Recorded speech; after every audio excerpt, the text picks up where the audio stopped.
Hey everybody, it's BJ. And Patrick. And we're back talking all things real estate. And today we are talking about a report in CTV News. CTV News.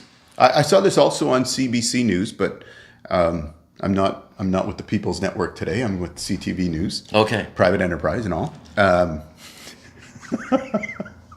Okay. Did I say that out loud? Was that my outside voice? You don't know. You don't want to know what I call the local newspaper, so we're good. Okay. All right. So the headline reads: Every new home built requires $100,000 in infrastructure spending. Yep, sounds reasonable to me. Okay. So, there was a report that was funded by the Canada Infrastructure Bank. So right, but when people look at like what are the costs of homes, why are they so expensive? Like, there's a lot of costs involved in building a house. 100%. This isn't even you don't see most of this above ground. Okay, let's continue on. You're going to see some of this above ground, but okay, let's go. The report estimated that the average cost of infrastructure now. Okay. So infrastructure needed to support housing likely exceeds $100,000 for each newly built homes. So they're talking about public transit, roads, water lines, schools, fire halls, or recreational facilities. Yeah, sidewalks, pavement, lampposts, drainage, sewer. Right. Oh, yeah. So there's a long list for that. Yeah, absolutely. Yeah. So, one of the things they say is the total cost of housing-related infrastructure isn't an upfront bill, right? Because that you need a school. You don't need the school to build the school the day you start the subdivision. Oh, that's always done afterwards. Right. Oh, that's a different fee, unless they're... Well, they're just talking about the whole infrastructure cost per home, right? And they included schools, water lines, roads, transit, fire halls, and recreational facilities in that number. Right. So when you start, maybe if 100,000 is a pretty reasonable number, I know that sounds weird when I say that, but add to that the amenity fee contributions, which would go to stuff like schools and such. Yeah. So now let me read this. So the report was authored by Michael Fenn. So he's Ontario's former Deputy Minister of Municipal Affairs and Housing.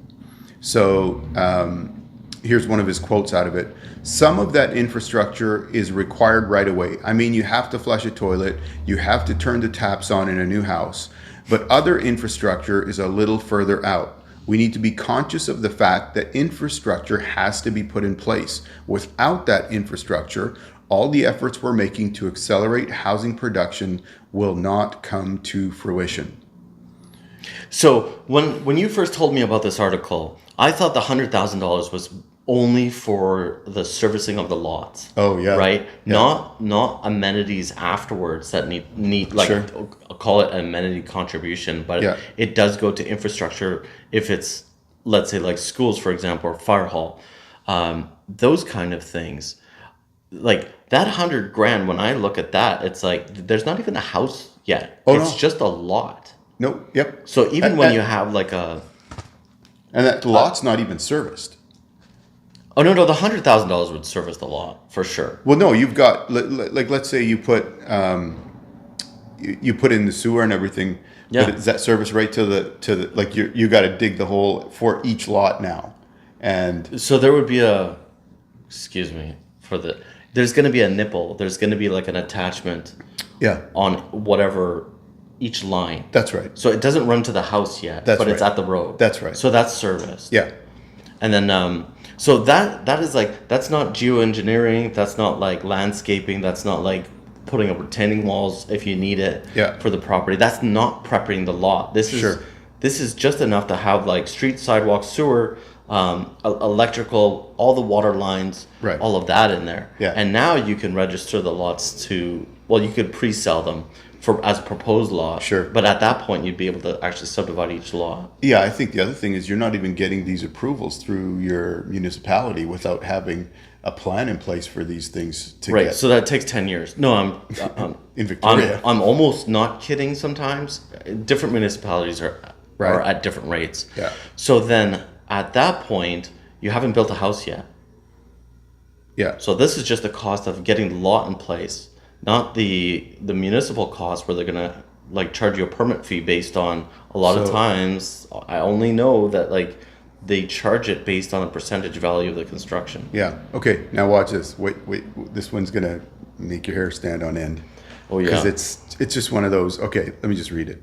It's a CMHC forecast. Okay. Oh yeah, my favorite. So yeah, CMHC forecasts that Canada will require an additional 3.5 million housing units by 2030 on top of the 2.3 million that they've already projected to be built.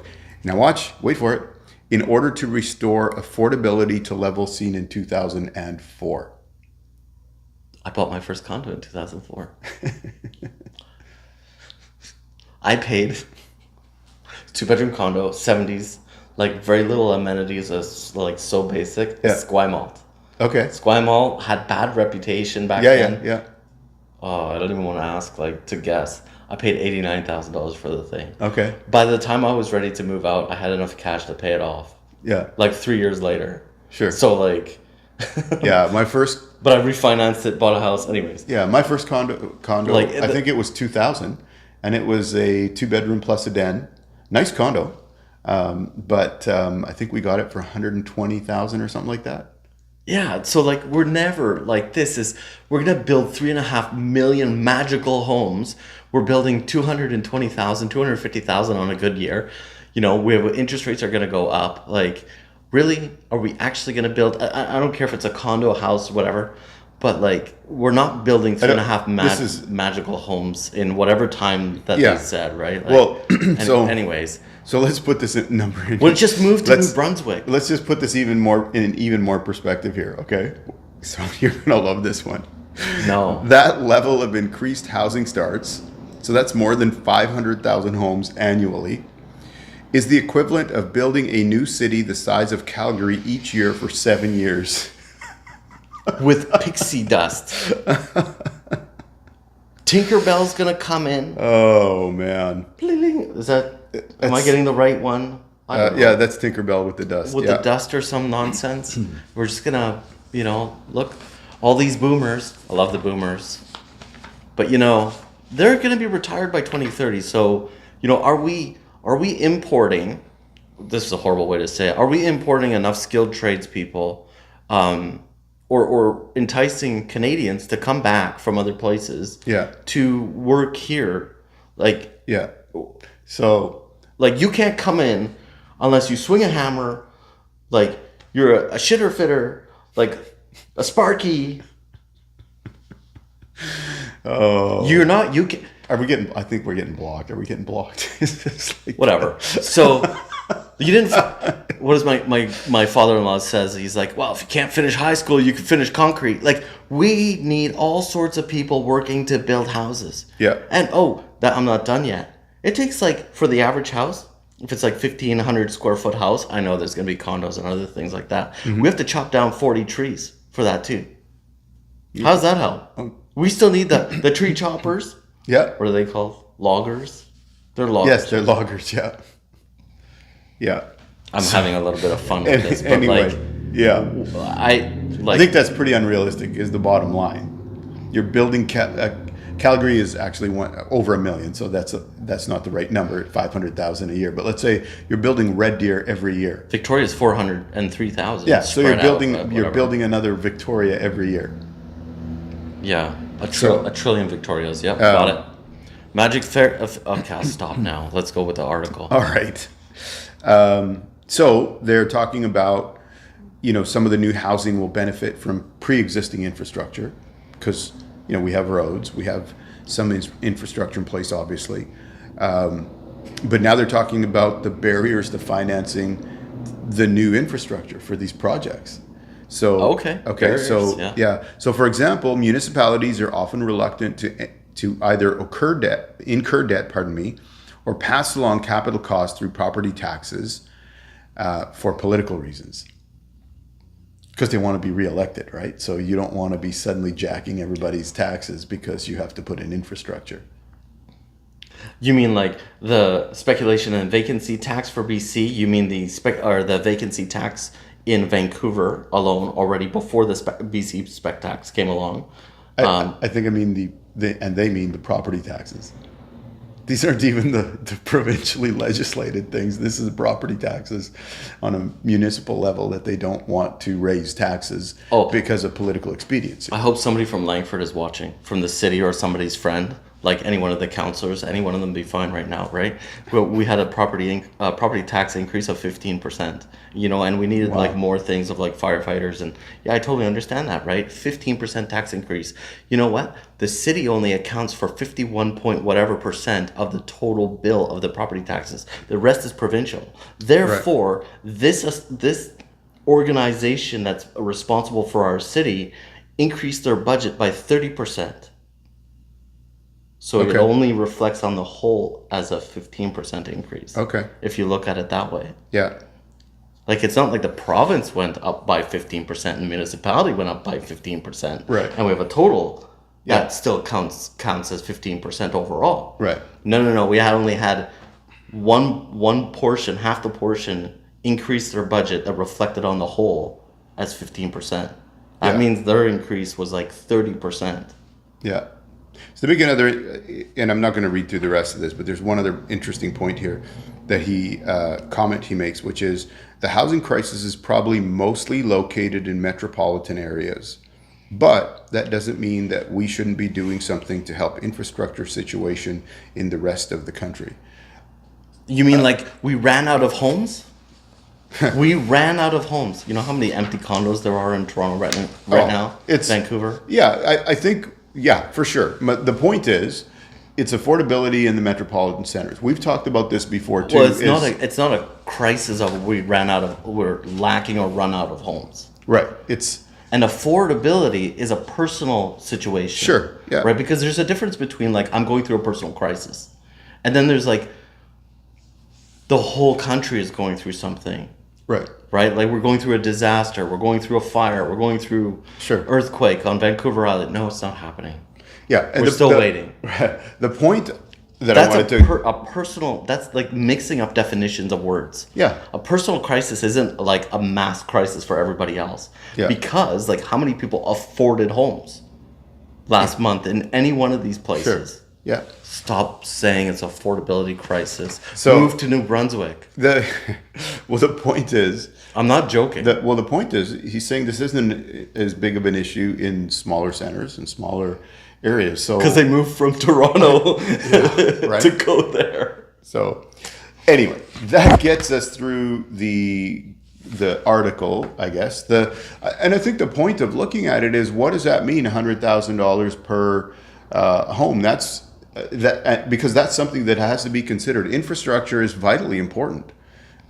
If you go to any area that hasn't been properly planned and then try to hammer infrastructure through there after the fact, or you wonder why there are always traffic jams, in this area or in that area because the infrastructure wasn't put in place to start with. We all know how that goes. That's exactly it. There's two ways of looking at it. Is you're putting in fresh, brand new, or you're retrofitting. Right. Right. So like how many places like around Victoria are still on septic? Oh, yeah. Right. Welcome to Colwood, there's still parts of Langford. All kinds of, and the cost is fairly cost prohibitive for, I think people generally, just like the permission from the city to do it is $10,000.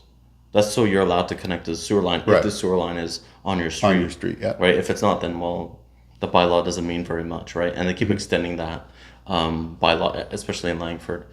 And then that doesn't count the cost between the street, like the hookup, to where probably the exit pipe for your Blackwater is probably at the back of the house where the field is probably in the backyard typically.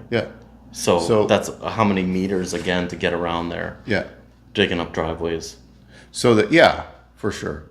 I'm just saying there's two different I think it's looking at it. It's not just the housing part of it. It's obviously the infrastructure that goes in before you get to the house or the subdivision or anything like that. The other thing I wanted to mention on here is I think those are completely unrealistic numbers that CMHC has. If we're expecting to build essentially what is that, 2.4 and 3.5. So, if we're expecting to build close to 6 million homes in the next 5 years, magical ones with pixie dust. well, that's the way it's going to have to be in order for us to arrive at that number. So 6 million and add 5 zeros is what you're getting at? Yeah. Whatever. So, yeah, Yeah, so now it's like $10 gazillion. More than 500,000 homes annually. Let's make some realistic plans and have realistic, at least we can have goals that are a little bit of a stretch, but this is beyond a little bit of a stretch, I think. So what was it? West Vancouver totally rejected like the density plan now for like our mass rezoning. Okay. For middle housing missing middle housing initiative. Whatever. Yeah. Right? Like that's not going to make anything more affordable. It's going to go, I'm going to rant. It's going to make more undesirable properties. You know what?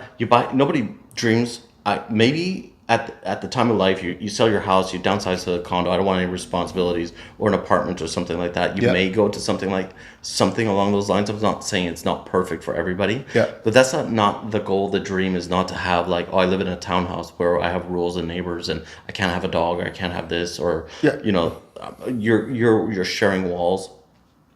And even having a tenant in a house, you're making a sacrifice to have somebody else in your detached house. That's not the dream to have a tenant. You're sacrificing so you can live in that neighborhood or get a nicer house because they're covering some of your mortgage. Yes, it might be a long-term strategy financially. You have build more equity. Yeah. But you know what, you want to live in a fourplex, and maybe that's a great place to start. Mm-hmm.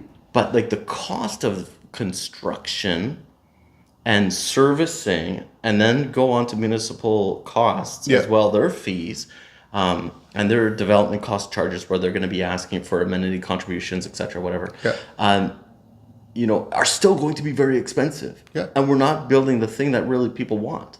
Like, I don't know.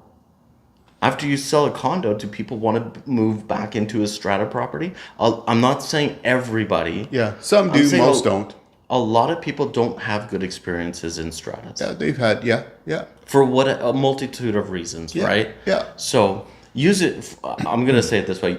If it's a condo, if it's a townhouse and it's your first property, use it for what it is. It's a stepping stone. Yeah. And I got to say, for me, I went from a condo to a house and then back to a townhouse because I just didn't want to do the upkeep of owning the house. I was so busy. And lifestyle just wasn't working for, I remember thinking, this is so great, this big lot, and they got a huge deck and everything else, and until you have to take care of it, and half the year that was snow and half the year that was... I got a freaking long driveway. Right. And then it's like, it takes me half a day to cut it. Right. And then I have to beg one of the kids to help me. So in my case... I get that. So in my case, my ultimate solution was to go back to a townhouse. Sold a house, bought a townhouse. Yeah. So, but yeah, you got to figure that. I mean, obviously, you have to figure out what that looks like for you. The point is, I think we understand there's additional costs for infrastructure, and infrastructure is important because we've all experienced bad infrastructure. Yeah. Right? Call would crawl. Did I say that out loud? It's a lot better now. Go drive in Vancouver. Yeah, sure. You're just in Langley. Yeah. Were you caught in any traffic? No. You missed it? Yeah, my timing was good because I got there at 10:30. I think the ferry got there. We are so spoiled in Victoria. Yes, I know it's the Colwood Crawl. It's like the Sukahala. It's not so bad. Bad. I joke about it because it's not really that bad. So anyway, we could go on. But that's an infrastructure issue that they tried to do something about, and I'm glad they did something because it is better. But they cost how many multiplied millions of dollars to do it later. Yeah, we got that overpass. No, that's how the government works. Hey, let's put it in a little roundabout like this at first, and then we'll build some more condo buildings around it. And then be like, oh, wait a minute, this little roundabout isn't quite enough anymore. So now let's remove like a quarter off of cut the corners off of people's properties. Right. And then we put a bigger roundabout 10 years later. Right. Like, why did we just start off with a big... Yeah. That. But we can't just put in overpasses and... Well, now we're talking about the highway, right? So it's far better to put an intersection in the middle of the major highway coming in from Up Island. I was just talking about Pete Road. Yeah. No, I'm talking about the highway, right? It's way better to just have an intersection on the major thoroughfare coming in from Up Island. Like red lights and that? Yeah.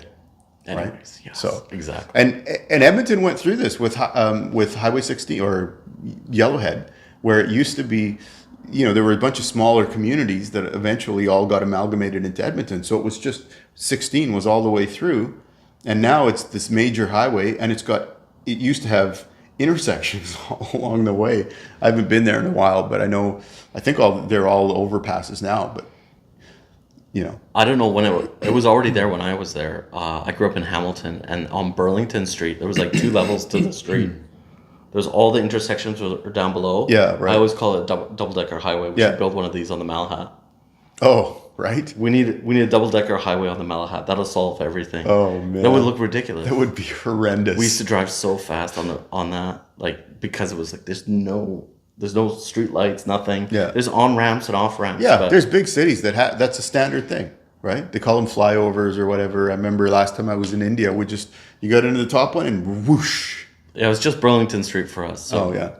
Hey, thanks for joining us today. Hope you got some good information out of that. Please take a minute and like and subscribe. It helps us out with getting the word out there. If you know anybody who you think needs to see what we're talking about, please let them know about it.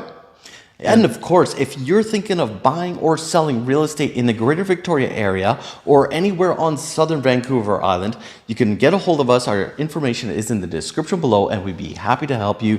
Thank you so much for watching, and we'll catch you in the next video. See ya.